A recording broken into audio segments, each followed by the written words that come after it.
નમસ્કાર, CB24 news સાથે હું રેશમા આપનું સ્વાગત કરું છું. આજે વહેલી સવારે ગાંધીનગરથી નોકરી જવા બાઇક ઉપર નીકળેલા કથન ખર્ચર નામના યુવકને અજાણ્યા વાહન ચાલકે નિરમા યુનિવર્સિટી પાસે ટક્કર મારી હતી, જેમાં ઘટના સ્થળે જ આ યુવકનું મોત નીપજ્યું હતું. અમદાવાદના SG હાઈવે ઉપર વધુ એક હિટ એન્ડ રનની ઘટના સામે આવી છે. મળતી માહિતી મુજબ કથન ખર્ચર નામનો 21 વર્ષીય યુવક ગાંધીનગર ખાતે પોતાના મામાના ઘરે રહે છે. કથન YMCA પાસે આવેલી ખાનગી કંપનીમાં નોકરી કરે છે અને કથન રોજની જેમ આજે એટલે કે 1 ડિસેમ્બર વહેલી સવારે ગાંધીનગરથી બાઇક ઉપર પોતાની ઓફિસ જવા નીકળ્યો હતો.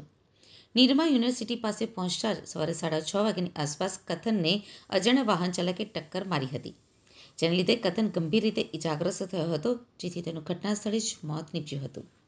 આ ઘટનાની જાણ થતાં જ ટ્રાફિક પોલીસ અને મૃતક યુવકના પરિવારજનો સ્થળ ઉપર પહોંચ્યા હતા. યુવાન દીકરાનું મોત થતાં પરિવારજનો હૈયાફાટ રુદન કરી રહ્યા હતા. ટ્રાફિક પોલીસે અકસ્માત સર્જનાર અજાણ્યા વાહન ચાલકને શોધી કાઢવા સીસીટીવી ફૂટેજના આધારે વધુ તપાસ શરૂ કરી છે. SG1 ટ્રાફિક પોલીસ સ્ટેશનના PI RV વિછીએ જણાવ્યું હતું કે અકસ્માત કરીને અજાણ્યો વાહન ચાલક નાસી ગયો છે, જેથી પોલીસ દ્વારા SG હાઈવે ઉપરના સીસીટીવી ફૂટેજ તપાસવામાં આવી રહ્યા છે.